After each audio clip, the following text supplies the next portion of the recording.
अस्सलाम वालेकुम, कैसे हैं आप सब। मैं आज मूली के पराठे बना रही हूँ। किस किस को मूली के पराठे पसंद हैं, हाज़िरी लगाएं, आ जाएं, मैं आपको खिलाती हूँ। तो सबसे पहले मैंने इधर लिया है धनिया पुदीना, उसको भी मैंने कट कर लिया है, और मूलियाँ जो हैं उसको मैंने छील लिया है, उसके छिलके उतार लिए हैं। इनको मैं कर लूँगी कद्दूकश, और कद्दूकश करने के बाद हमने मूलियों के ना जो पानी होगा ना, वो सारा निचोड़ देना है।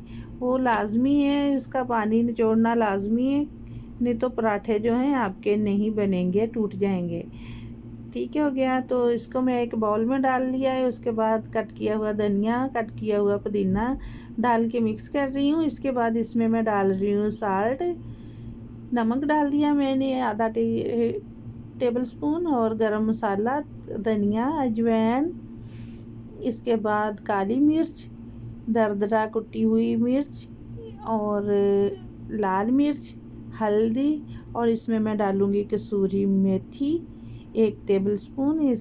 इन सारी चीज़ों को मैं अच्छे तरीके से कर लूँगी मिक्स, और इसको रख दूँगी एक साइड पे। तो इस तरह से 2 मैंने पतली पतली रोटियां बनाई हैं, उनके बीच में रखूँगी ये मसाला, और इसको बना लूँगी इस तरह से मूली का पराठा। तो पराठा इधर पक रहा है, साथ में हाफ फ्राई अंडे हो रहे हैं, और साथ अभी बना लूँगी मैं चटनी दही की, जो मैंने धनिया पुदीना और नमक मिर्च सब्ज़ मिर्च डाल के तैयार करके रखी हुई है। तो इसको अच्छे तरीके से मैं कर लूँगी मिक्स, और ये भी साथ में सर्व करूँगी। तो इधर मैं टिश्यू पेपर रख के पराठे के लिए तैयार कर रही हूँ डिश, और माशाल्लाह से अल्हम्दुलिल्लाह पराठा बन के हो गया है रेडी। तो आ जाएं आप भी हमारे साथ।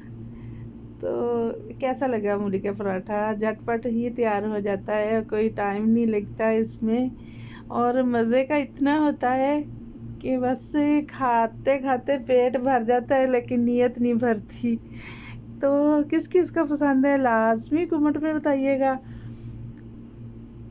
बाकी खुश रहें, आबाद रहें, अल्लाह हाफिज़। सब्सक्राइब